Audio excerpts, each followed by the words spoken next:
Private hospital का bill insurance cover करूगी कि नहीं? मुख्यमंत्री सहज योजना कार्ड हैगा, फिर कोई टेंशन नहीं, थोड़ा सारा ट्रीटमेंट कैशलेस है। बिना पैसिਆਂ ਦੇ? जी हाँ, ਹਰੇਕ ਨਾਗਰਿਕ ਜਿਹੜਾ ਹੈ ਉਹ ਮੁੱਖ ਮੰਤਰੀ ਸਿਹਤ ਕਾਰਡ ਜਦੋਂ ਬਣ ਗਿਆ ਤਾਂ ਉਹ 10 ਲੱਖ ਰੁਪਏ ਦਾ ਮੁਫਤ ਤੇ ਕੈਸ਼ਲੈਸ ਜਿਹੜਾ ਇਲਾਜ ਕਰਾਉਣ ਦੇ काबिल भी होगा, एलिजिबल भी होगा। पंजाब सरकार लेकर आई है दुनिया की पहली सेहत योजना। अब पैसे के कारण पंजाब का कोई भी नागरिक बढ़िया इलाज से वंचित नहीं रहेगा। सेहत का हक सबके लिए। आज सुप्रीम कोर्ट के अंदर ममता बनर्जी ने अपने पहले ही दलील में चुनाव आयोग को चित करने वाली दलील दी। एक ऐसी बातें सुप्रीम कोर्ट के सामने कही कि सुप्रीम कोर्ट में तमाम लोग ममता बनर्जी की बात सुनने लगे। दोस्तों, आज इतिहास में पहली बार ऐसा हो रहा है कि कोई सिटिंग मुख्यमंत्री किसी संवैधानिक पद पर बैठे हुए शख्स के खिलाफ सुप्रीम कोर्ट में खुद, जी हाँ, खुद केस लड़ने पहुंच गई है। और सबसे पहले दलील में जो बातें कही गई है वो चौंका देने वाली है। आपको पूरी रिपोर्ट बताने वाली हूं। सुप्रीम कोर्ट में आज क्या क्या हो रहा है इसकी भी पूरी डिटेल में जानकारी देने वाली हूं, इसीलिए चैनल से बने रहें, कहीं इधर उधर जाने की जरूरत नहीं है, क्योंकि आज पूरे देश की निगाह सुप्रीम कोर्ट पर है, सुप्रीम कोर्ट की दलीलों पर है, ममता बनर्जी पर है कि आज ममता बनर्जी सुप्रीम कोर्ट के अंदर चुनाव आयोग को लेकर क्या कुछ कहने वाली है। क्योंकि उन्होंने सीधे तौर पर कहा है कि संवैधानिक पद पर बैठे हुए लोग जो है राजनीतिक दलों से मिले हुए हैं। आदाब, नमस्कार, जय हिंद। दोस्तों, देश की सबसे बड़ी अदालत और अदालत के भीतर खड़ी एक मुख्यमंत्री जो कह रही है हमें कहीं से न्याय नहीं मिल रहा है, हमें कहीं से न्याय नहीं मिल रहा है, चुनाव आयोग हमारी बात नहीं सुन रहा है, मैं न्याय के लिए आखिर कहां जाऊं। ये कोई आम नेता की आवाज नहीं है, ये आवाज है पश्चिम बंगाल की मुख्यमंत्री ममता बनर्जी की। और ये शब्द नहीं, देश के लोकतंत्र पर उठते सबसे गंभीर सवाल है। लेकिन सुनवाई से पहले ममता बनर्जी ने अपनी पहली ही दलील में चुनाव आयोग को कचघरे में खड़ा कर दिया। उन्होंने साफ कहा कि हमने 6 चिट्ठियां चुनाव आयोग को लिखी है, एक भी जवाब नहीं आया है, हमारी शिकायतें अनसुनी कर दी गई है। तो सवाल सीधा है, अगर एक राज्य की मुख्यमंत्री की नहीं सुनी जा रही है तो आम मतदाताओं की कौन सुनेगा। एसआईआर यानी स्पेशल इंटेंसिव रिवीजन, कागजों में सुधार, लेकिन जमीन पर आरोप आरोप और आरोप। वोटर लिस्ट से नाम काटे जा रहे हैं, पहला आरोप।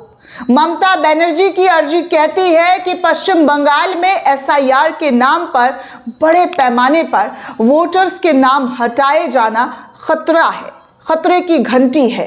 58 लाख लोगों के नाम काटे गए हैं और इसलिए सुप्रीम कोर्ट से ममता बनर्जी ने मांग किया है, निर्देश दिया जाए कि 2022 के वोटर लिस्ट से एक भी नाम ना हटाया जाए।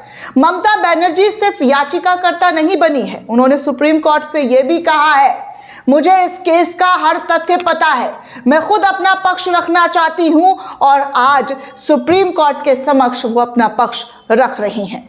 आगे उन्होंने ये भी इस पूरे मामले में लिखा है कि मैं एक राज्य की मुख्यमंत्री हूं, मैं टीएमसी की चेयरपर्सन हूं, मैं कोर्ट की प्रक्रिया और अनुशासन से पूरी तरीके से परिचित हूं।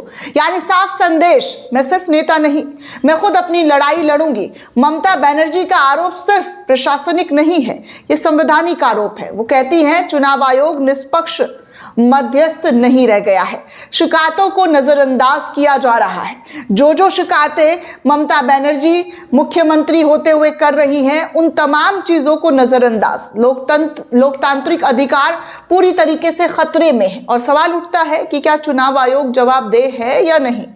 क्या वोटर लिस्ट से नाम हटाना लोकतंत्र की हत्या नहीं? अगर आपका नाम वोटर लिस्ट से कट जाए, आप क्या करेंगे? अगर आप शिकायत करें और कोई नहीं सुने तो आप कहां जाएंगे? बड़े सवाल पूछ रही हूं दोस्तों कि अगर आप शिकायत करें, मैं शिकायत करूं और कोई नहीं सुने तो मैं कहां जाऊंगी, आप कहां जाएंगे? ममता बनर्जी ने वही सवाल अदालत से पूछा है, मैं न्याय के लिए कहां जाऊं?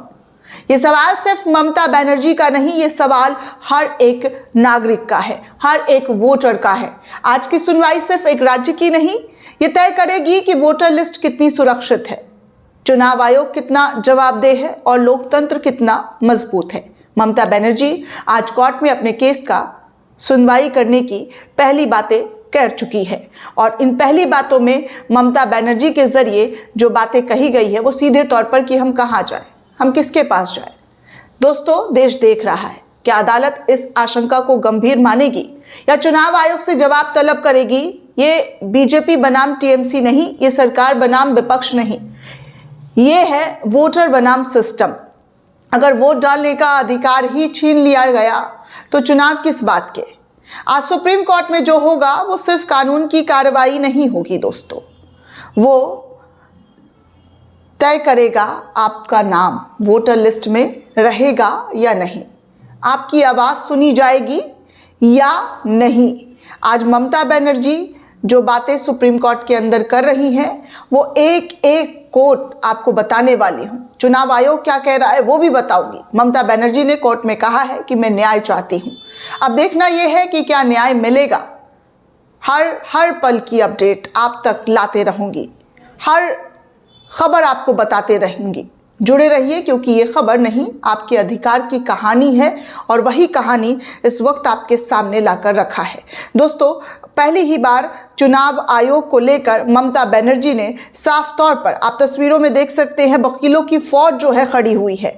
वकील, जज, तमाम लोग यहाँ पर नजर आ रहे हैं। मुख्य न्यायाधीश भी बैठे हुए हैं, उनकी बेंच भी नजर आ रही है और सीधे तौर पर कह रही है कि हमने 6 लेटर चुनाव आयोग को लिखे लेकिन कोई जवाब चुनाव आयोग के जरिए नहीं दिया गया। मैं न्याय के लिए कहां जाऊं, मैं न्याय के लिए किसके पास जाऊं, मुझे कहां न्याय मिलेगा।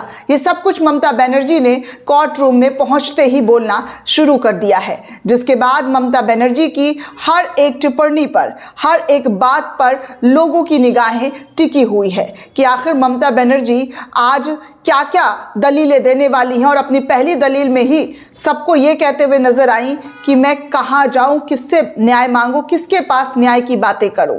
अब ऐसे में सुप्रीम कोर्ट इस पूरे मामले को कैसे देखता है और क्या आदेश दिया जाता है सुप्रीम कोर्ट की तरफ से, किस तरीके की बातें सुप्रीम कोर्ट के जरिए कही जाएगी, कौन सा फैसला सुनाया जाएगा, ये देखना दिलचस्प है। इसीलिए बार बार आपसे कह रही हूं, चैनल के साथ जुड़े रहिए, ज्यादा से ज्यादा जानकारी आपको यहीं मिलने वाली है।